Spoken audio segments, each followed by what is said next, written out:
to them, that's a huge deal. That is something they'll be talking about for years. That is extremely memorable to them. Today's version of Would I Buy This Business? We have a Southern California event and production catering company, which is interesting to me because years ago I bought a catering company, grew it, and then sold it.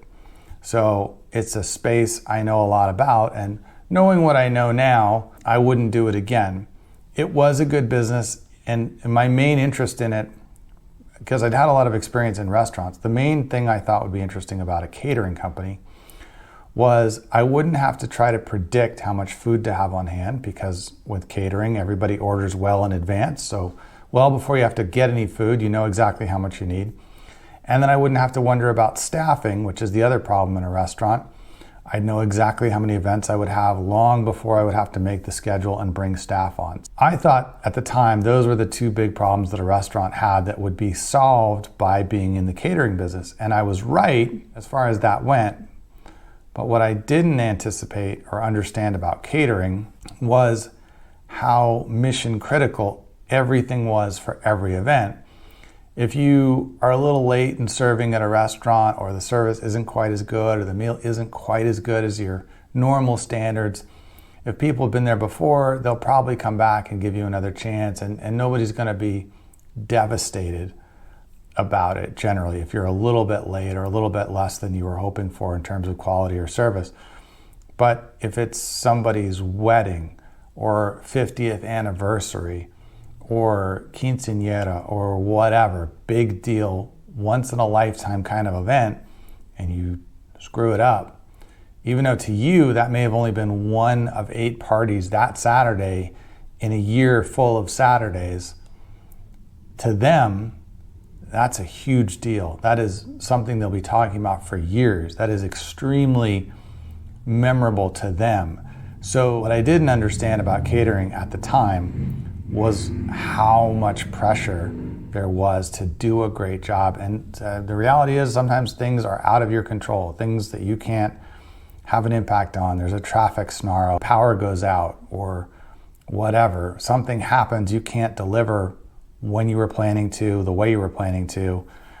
And to you, it's just another problem to solve, but to whoever's event it was, it could be really a huge, huge deal. So that I wasn't prepared for. So all that said, let's take a look at this catering business and see how it looks. So, all right, I immediately see a problem. Well, let's see. So it says asking price 10.4 million. Okay, cash flow 2 million. So they're looking for an over 5 times multiple, which may not be completely crazy. For the size of it, it still seems high to me. It probably should be more like between 7 and 8 million instead of 10, but all right, we'll let that go. But here's what initially caught my eye. It was gross revenue 3.8 million. So they're saying that they're doing more than 50% profit on this catering. And I would say that's pretty amazing. Either they're charging really high prices and delivering okay service, or somehow they're able to really keep their costs down, charging normal prices. Really hard to keep your prices down. Minimum wage kind of sets the floor on catering staff, and food costs aren't something you can negotiate too much, even at the size they're at. You know, over 3 million in revenue, still they're not getting Walmart style pricing. See if there's any clue in the description.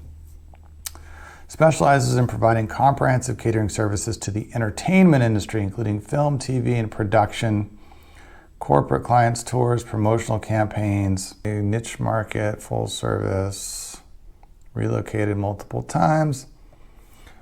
All right, so maybe the answer there is they're charging these production companies way more than normal catering should cost. Somehow they've got an in, maybe these things aren't getting bid, and they're able to really price high for what they're actually delivering. Given that high profit, I would really want to investigate this one further. And then, like I said, the downside of catering that I didn't realize, and even for TV and film production, right? It's not somebody's wedding, but still, If they tell the staff and crew lunch will be ready at noon and you get there at 1, nobody got to eat, they have to go back to work, they're super pissed at you, they maybe cancel the contract or whatever, you lose out on a lot of revenue. So it's still a high pressure business. Not one I'd be likely to jump back into. For somebody with an interest though, this might be good, but the price is really high and the margin is questionable.